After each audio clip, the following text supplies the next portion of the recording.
Thank you very much for your introduction. I don't understand too much, but anyway. No, that's okay, that's okay. I understand some words like taka, like yeah, like that. So I will try to be as clear as I can because I'm not English proficiency too much, but anyway. I hope that I will deliver to you an information that will be useful for you and very, very practical. Usually my presentations are quite long. For example, in Romania I do presentation about 1 hour and a half, 2 hours, 3 hours, like that. So I cut a lot of information, but I will give you the core, the main points. So we will talk today about, first, probably these guys. This is the first page that appeared in 2001. And I worked in the team of eMag at the beginning. And here is our first team building, and I am there. I was a little bit bigger than in this moment. So this is the first team on eMag. Romania team. Now it's very, very big, eMag. And here are some of my clients. Probably you don't know too much of them, but probably you know about this one. eMag you know probably. This is Erste Bank, probably Bitdefender, and probably Google Partners Academy. I am a trainer in this Google Partners Academy in analytics. I love figures, numbers, a lot. So today we will speak about usability and usability applied on checkouts, on cart and checkouts. And I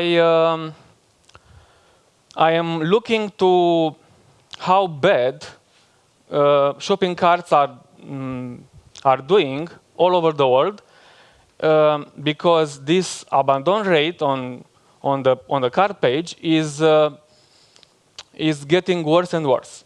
From year to year, it's getting worse and worse. And this is because of the changing in behavior of the user.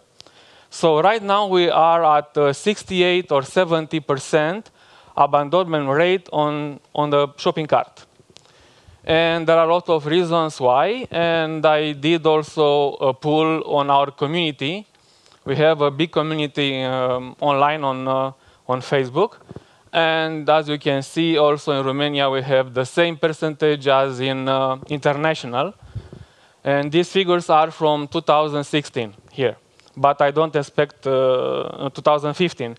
I don't expect too much changes in 2016. It's probably getting worse, a little bit worse, not too much. So we are in this point where people are entering into the shopping cart and they are abandoned that. So what to do?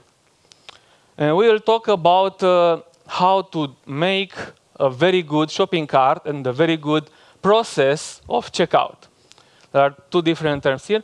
I have in my presentations 2 examples. One is this, is calls, and the other one is ASOS. So I will, these are the best checkouts, best carts that I'm aware of it, but there are more anyway. And I saw Liviu sent me 20 online shops from Bulgaria, and I make, I think, around 10 to 15 fake orders just to go to the process. So if you had some order in past week, it was me. I saw some good examples of good checkouts also here in Bulgaria. The sites are quite okay. So these are the 20 best practices on cart and checkout. And I will speak only about 1 bullet, maybe 2 bullets on each slide, because you will receive these slides, I hope, Liviu will send you after that. So in this slide, I will talk only about that inline error validation technique, which is a user want to be appreciated, respected. They have their time, which is very, very short. I understood today that all users want to make the purchase very, very fast on mobile, on desktop, on whatever device. So they don't have time. This is the main issue in this moment, that they don't have time. So because they don't have time, you probably don't want to spend too much time in your shopping cart or in your checkout. So you have to shorten your time and make sure that you respect their wills on that page. So if they will fill all fields inside the shopping cart, and after they press submit, they will get some errors. This is quite a disrespect approach. You should, after they fill, for example, the email, after they focus on another field, you should give them an example. This is what you should fill, and this is an error. So this inline error validation means that you validate each field after they focus on the other field. They don't have to wait until they press submit, and you should tell them in your language, of course, what is the error. And please be very, very careful on how you formulate those errors, because people are making, I know for my wife, for example, making orders, not all the day, but in the weekend we make orders for groceries and foods. And on Carrefour Online, for example, we order a lot each week. And always when it's something that is wrong, Liviu, it's something that is not going well. It's something red. It's not good at all. So please be very careful on the very words that you are using in telling them that something is wrong, and the color also. So don't be so pushy, so scary. Please be careful to that. Okay, this is one big issue. So to keep the minimum amount of time that they use on each step on your checkout process. Another one, for example, which I like to present in my presentation, I think the word for presentation in Bulgarian is lecția, something like that? Okay, so it's the same in Romanian. So it is one action per page. In the most ideal world, the shopping cart will have only one button. I will also illustrate this with pictures later.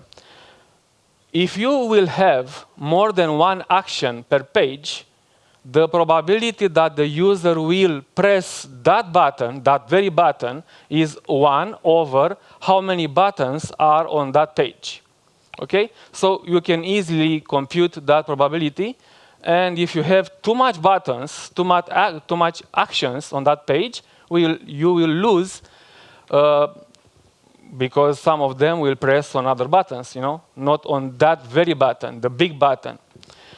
Another thing, it's, and we can do a little debate if we have time. I'm not used with only 30 minutes, but anyway.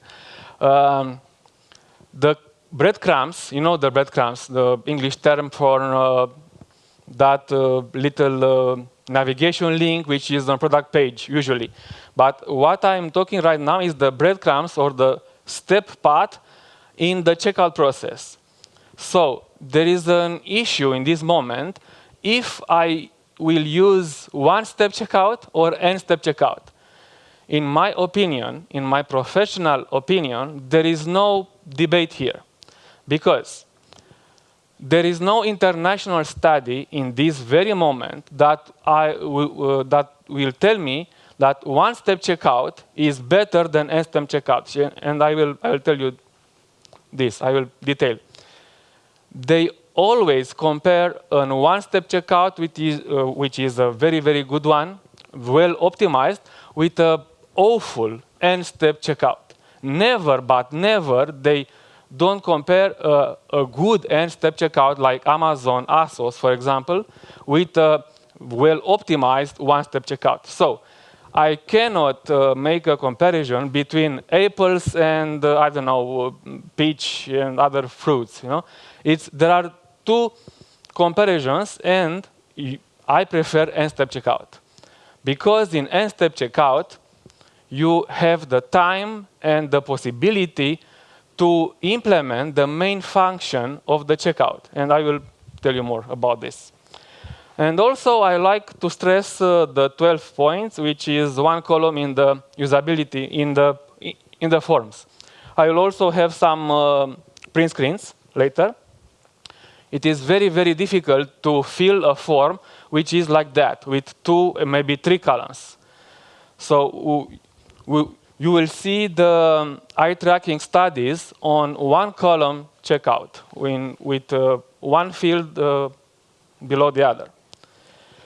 Another big mistake, and I found, I think, 2 websites in Bulgaria that don't comply to this one, is the linear flow for not only for the, usually it's for account registration, but when you start to buy something, you put your product in your cart, after that you go into the checkout, you'll have to finish, and you'll have to have a linear flow, a very, very, very smooth flow of making step by step and finish the order. So this is a very important point, and I want to stress that.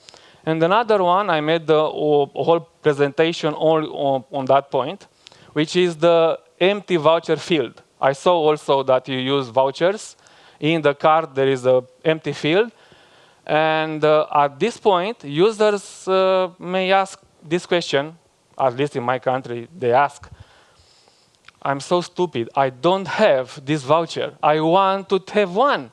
So they stop the process and they go in Google, and they usually search for EMAG voucher. EMAG is not EMAG, they don't have like that, but anyway, PC Garage, for example, is another big online shop in Romania. So please go into your shopping carts. Usually this empty field is on the shopping cart. And probably you will name this with another name, not voucher, but I don't remember the name, but I saw in your websites. And after that, put on Google this question, your brand name and the voucher name, the field name, and try to see if there are sufficient queries in Google with this search. And you will see a lot of things if you do that. So if you want, there are solutions anyway to this. There are 3 or maybe 4 solutions. I don't know if I have a print screen with this one, but anyway, for example, on Macy's, which is a big online shop in UK, on United States, they have a little link near the empty voucher field. You don't have one, click here and take one. So this is an approach. They don't exit to somewhere else. They will get one from a special landing page with full of vouchers. So it's okay to do that. And with the text, because I'm not good at Bulgarian, I cannot see what is inside. I used Google Translate for that 20 websites. And I saw there are quite good things on that page. But I think that 5 or maybe 6 online shops from your country don't say that благодаря or something like that, which is thank you, on the thank you page. So some of them assume that the user will be happy and they don't need that word to the final page. So this is the other example of a good shopping cart, ASOS. This print screen is quite old, but anyway, they developed a lot of things here. And I can tell you more about this page. For example, they have 2 buttons. You can see, this is what I call the action color. The action color we can talk about not only on this page, but also on the product page, and should be the same action color. Also, this is not the case, but for example, on eMag, it's the same color here and in the logo. It's like a poetry, you know? It's red, blue, and red, blue. So it works like that. So you can use to make branding with this button, and this button should be the same, not with the same words, but anyway, the same color, and in the right place or in the left place on each page, not only on this page. So if you have the product page, probably the button should be here and have the same color and, you know, saying buy there. Another model that I use to optimize the conversion rate is this model. It's from the guys from Wider Funnel. It is the lift model. And it's very, very easy to explain this model because you have here your brand. Essentially, it is your brand, and you have to reduce something and to maximize something else. So it is easy to explain. So in the checkout, for example, when a user arrives on that page, I also did some neuromarketing tests. If you are familiar with this kind of tests, you put a helmet on a user and you measure the brain waves, you know, from the user. So what I saw during that test, usability test combined with neuromarketing helmet, I saw that there are two main engaging activities. One is when you search for product, and after that is going down. The interest is, the client is calming down. And the other one is when they finish the checkout process. So there are two big slopes in this graphic, in the interest graphic. And when they arrive to this, the second part of their action, first they found the product, they have 1,000 questions. Not one question, 1,000 questions. What will happen if it will arrive not tomorrow, but the day, I don't know, in 1 month from now? What about if the product will be broken? If the product will be from, I don't know, from another brand with another color? They have 1,000 questions that they will not put to you. So they will have these questions in their head. So you have, because the main function, I don't have here the, presentation. So you can decrease this, and you have to increase this. But I want to go to a little bit farther, like this one. So this is the main function of the checkout process. This is what you have to do, because they found the product, they put it in the checkout, in your cart, and now is the moment that they have a peaceful state of mind, and they will go till the end, and they will pay you. Okay? So the main function of your checkout process is not to sell, is to calm down the client and to answer to that 1,000 questions that they are not putting in front of you.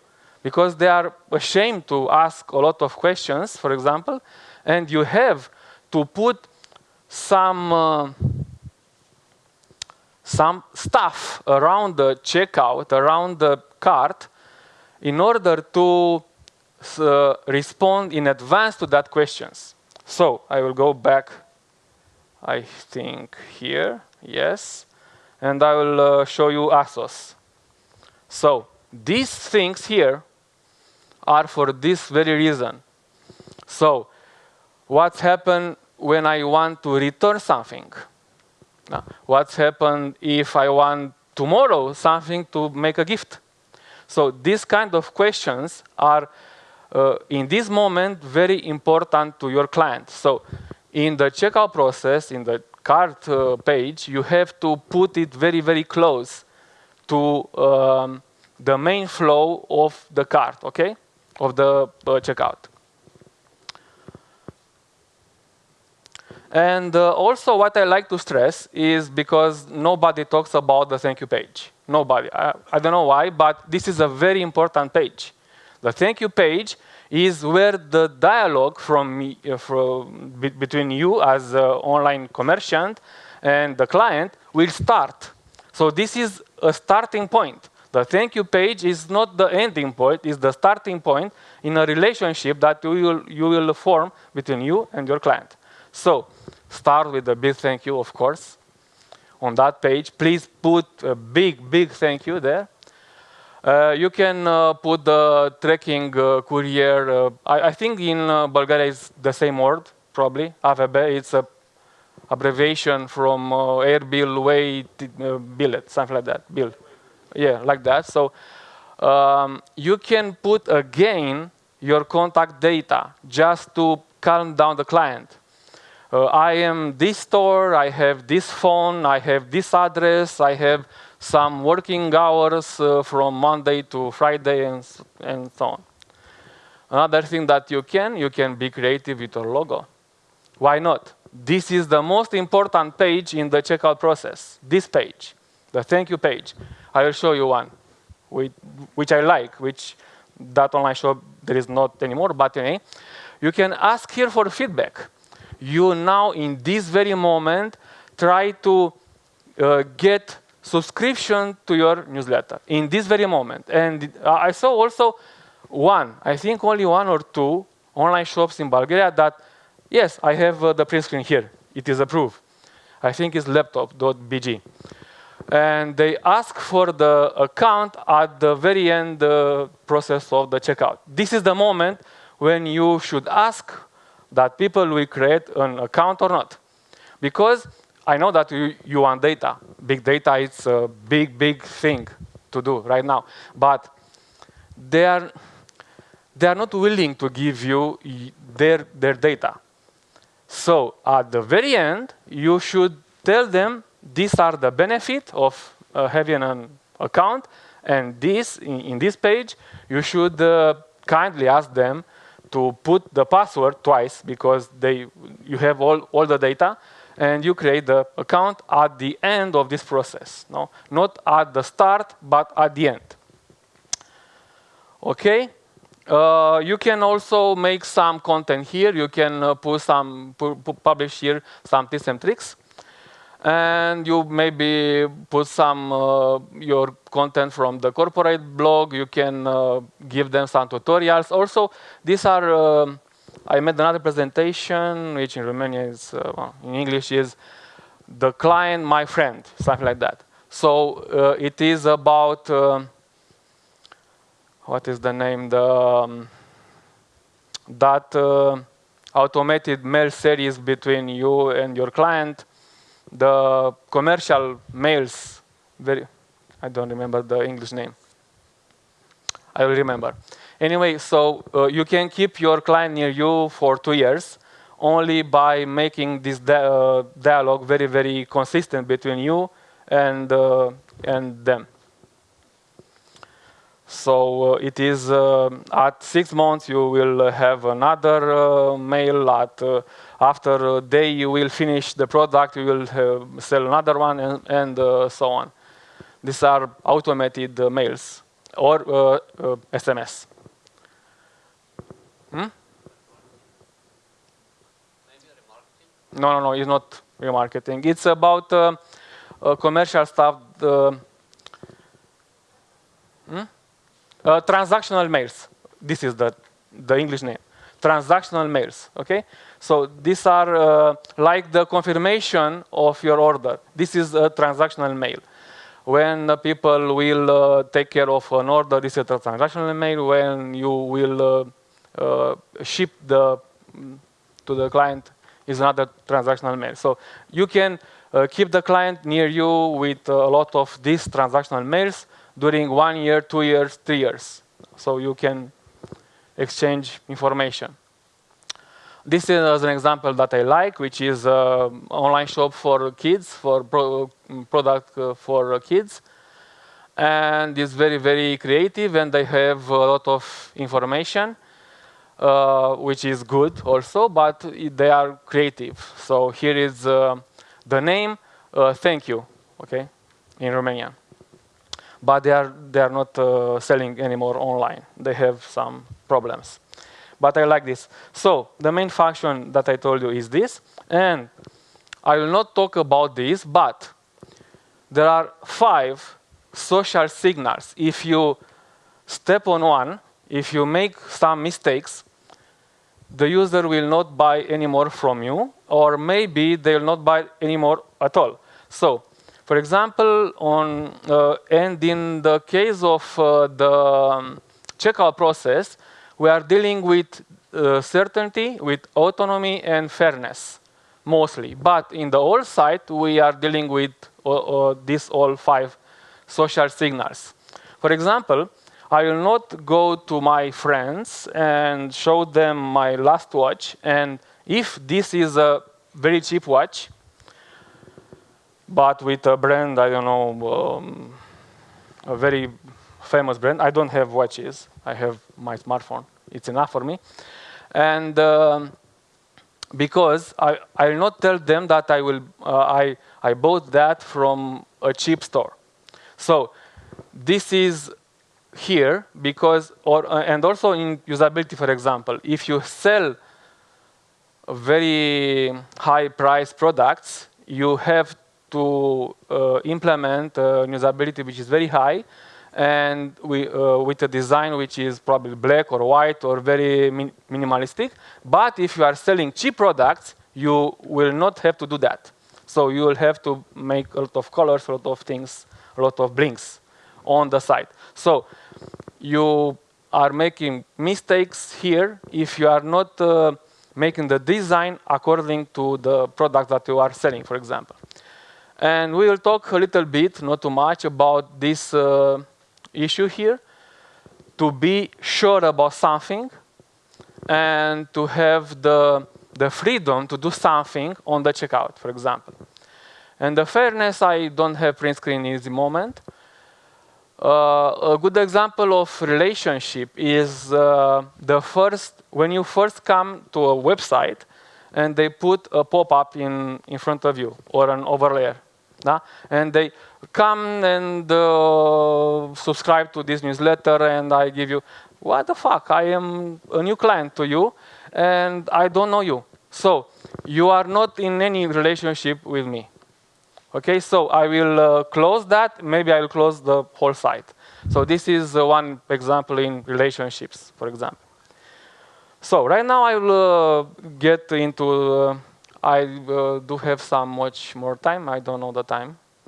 I need, I think, okay, 10 minutes like that. Okay, thanks. So I like that from that 20 websites that I received from Ljubomir, I think that 5 or 6 of them have the site in Romanian language, and also in English, not only in Bulgarian language. So it was easy for me to buy from them something.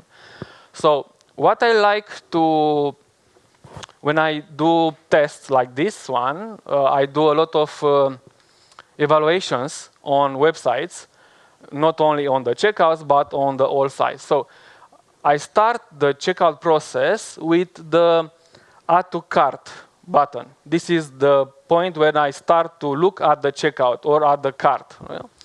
So this is important here because, especially when you sell something that can, like this, like in fashion, you can sell the shoes, this trouts and this tie and this t-shirt together in a shirt, in one cart. So you don't want, when they press the button, to direct them into the cart. I saw also, I think, half of them, of your websites that I received, are doing this automated redirection from press the add to cart button to the cart directly. But some of them are not, like this one, for example, which is a good example, because I can go to the shopping cart or I can stay here. They should put also an X here.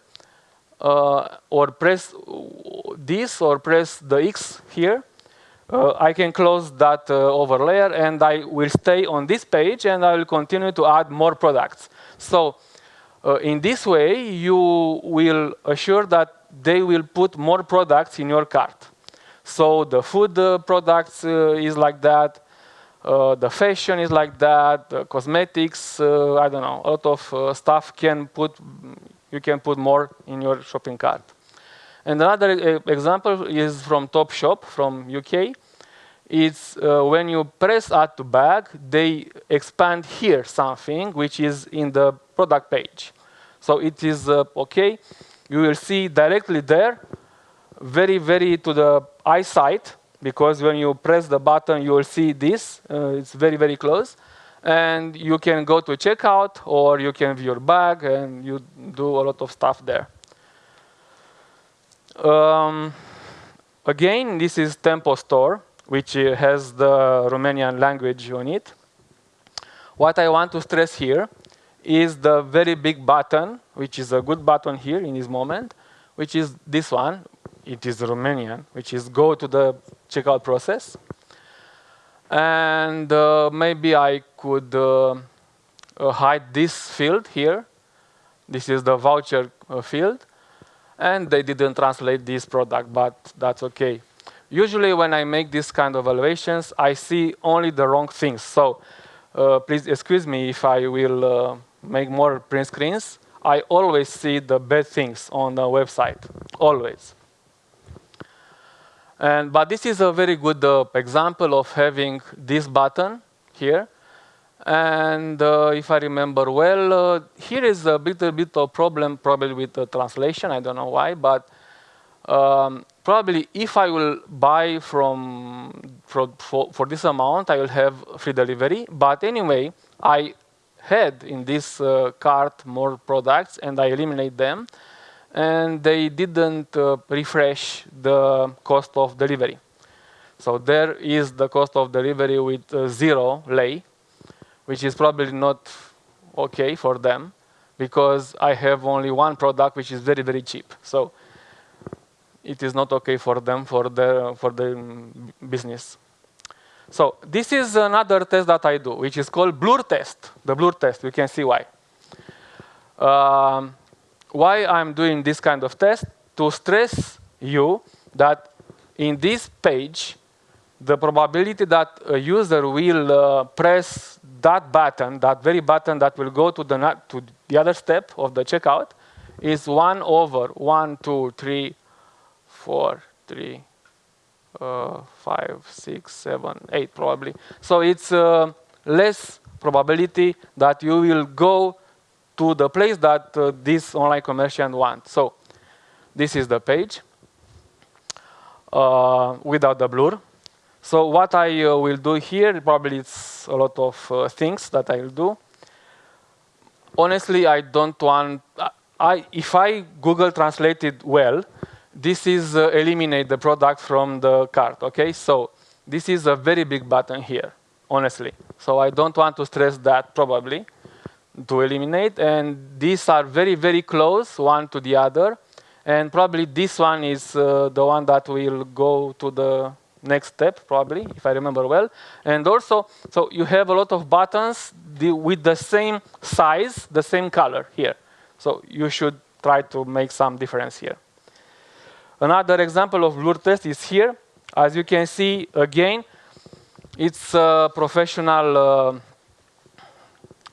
as I told you, I'm always seeing the bad things on a website.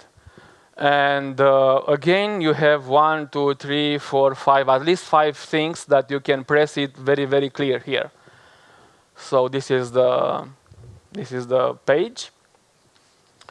And they should make, do you know the term which is visual hierarchy? Okay, so you should employ this. I don't have the slide here with me, but for example, if you have primary action, and after that you have a secondary action. For example, you can put in, for example, orange here, probably orange In my screen it's orange, yellow. Here is most red, but anyway. The big button here, and you have the secondary action. You may maybe do something gray. And you have the tertiary action. You will put a link, maybe with a underline. So you have to choose which is the primary action, which is the secondary action, and which is the tertiary, or I don't know, end action on this page. So you have to, maybe you can use also Hotjar. You know Hotjar or tools like that? So you can look at the heat maps and see where is the pressing buttons. Okay, this is an example from Romania. You know probably this site. Probably they have also, they are selling here also this product. So, and what they have here, this is the answer. When you have to choose a lot of things, no, you have to put here. So also this kind of button, which is when you change the quantity on your shopping cart, you have to push another button. This is another action that I have to do in order to, I don't know, compute the total cost there. So I have to press this or this one. So you should maybe do some A/B testing like this one. So this is a more improved one. And you should do some A/B testing and see if this one is converting better than the A version, okay? It is only a suggestion. They already changed this page, if I remember well. I was teach them in a summer school. We have a summer school on e-commerce in Romania. Another example is this one. This is an online web shop from Hungary, because this presentation, I made it in 2013, first in Budapest. And this is a very big mistake, and I will illustrate in this moment. This is the break in the linear flow of the checkout process. So I am putting a product in the cart, I'm going to the checkout, and they ask me to create an account. And after they create an account, they are putting me a big thank you. Or maybe I will have to go into my email and validate that account, maybe. It's not the case always, anyway. So after that, they are not making me to continue the flow of the order, the flow of the checkout. So I'm sorry if this online shop from Bulgaria, it will be here. This is a Romanian one anyway, which is the same. And in this moment, I don't have anything to do. In this moment, I am like this one, isolated from any kind of world. So in this moment, I don't have any freedom to make something on this site, because I don't know where I am. Because I was in the checkout process, and right now I am tied, you know, and I cannot do nothing. In this moment, they thank you because this is Romanian. So I will show you also the Bulgarian example. I understand they are quite big, but anyway, so in the checkout process, I have to make the account, which is okay. Anyway, if they want that I have account, it's okay. And after that, you can see here, I have the account. Liviu is my name. And here is the cart, because I know where to look. But they redirect me to the home page. So I am like this. I cannot do nothing. So in this very moment, this order is dead, is not anymore. So this is the main issue. And also, there are some flavors to this. So I will go, again, excuse me if there is somebody from this online shop in this room, because what I want to stress is there are some little mistakes, not too big. And this is another one, which they make something good anyway. But in this moment, when I press the button which was down here, they tell me to, I Google Translate anyway, okay? So they tell me to press on these two buttons to make the physical person or the juridical person, the company, you know. So this is not the usual way to do, because when you see without these errors anyway, with gray, it is quite gray anyway. So I cannot see very well. As you can see, I'm wearing glasses, so I cannot see very well. So here, this gray, it's too light for me, for example, when it is not red. And I have to press one or to press another one, but it's not very clear to the user that they have to press that button in order to, because here it is clear. Step 1, step 2, step 3. Okay, that's all. So I have to fill this, to press a button, and this is the step 1. And they should probably unveil that information directly and have probably 2 tabs. And probably the first tab, which is the normal person, is not the company one, having displayed first without hiding this information behind these 2 buttons. So it will be easy for the user to fill that information. So this is another example of the nonlinear flow, you see?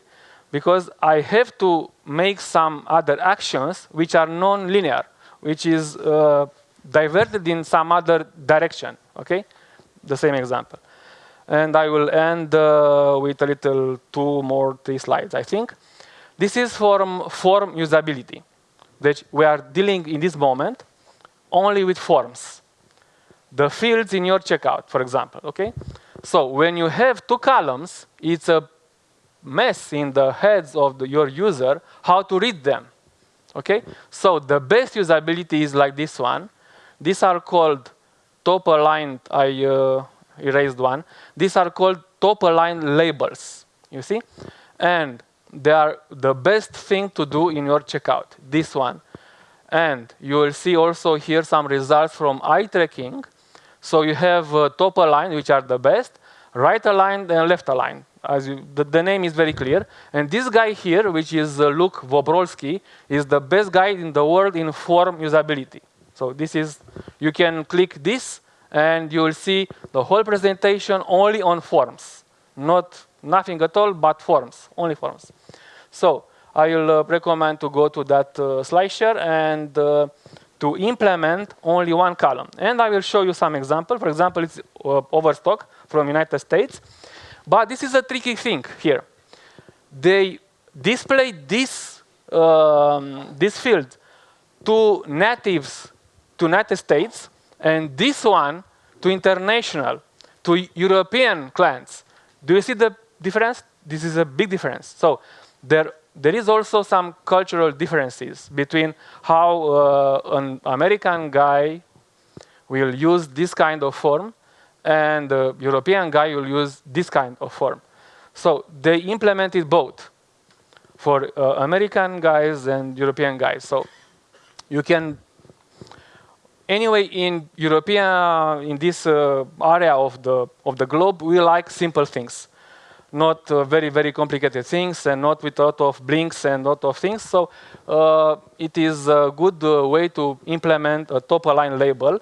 The only exception is maybe when you put the phone, you put here the prefix, and where is the ulica, you put the number near. So there are some exceptions, but not too much exceptions, okay, to this rule. And finally, this is a good example of a thank you page. When they thank you, if I remember well, here is благодаря, something like that. Probably it's thank you. Is it a thank you? So it is a good page, and they will ask me the password here, so I can register at the end of the process, not at the beginning of the process. And in the final, I want to remember you that the main function of the cart, of the checkout process, is not to sell. It's to calm down the client. Is to be very, very careful that the client has your money in their pocket. So you should treat them very, very well and very smooth operation. and thank you. Благодаря.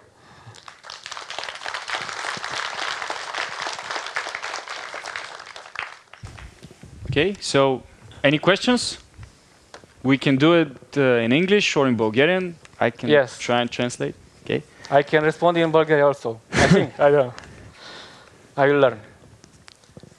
Okay. No questions. No questions. You're all eager to find out who won. I know who won. I don't know. Yeah, we have one question.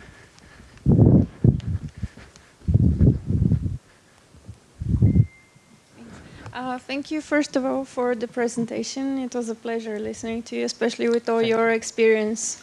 It's quite obvious, it's a lot. So thank you for sharing with us. It's a bit out of the presentation, but you mentioned a summer school. Is that an international or just for Romania? What kind of? You said e-commerce summer school. E-commerce summer school is from Romanian guy because it is held in Romanian. But for example, this site, ECOMpedia.ro, is you can learn how to sell. It is also in Romanian, but we can put English questions and they will answer you in English if you want. So it's okay. I'm doing a lot of trainings, a lot of teachings in Romania anyway. And I like to elevate the level of the online commerciant in my country. I do this for I don't know how many years, but too many years probably. And do you understand that 20 best practices? Okay, okay, you will receive the presentation. Thank you.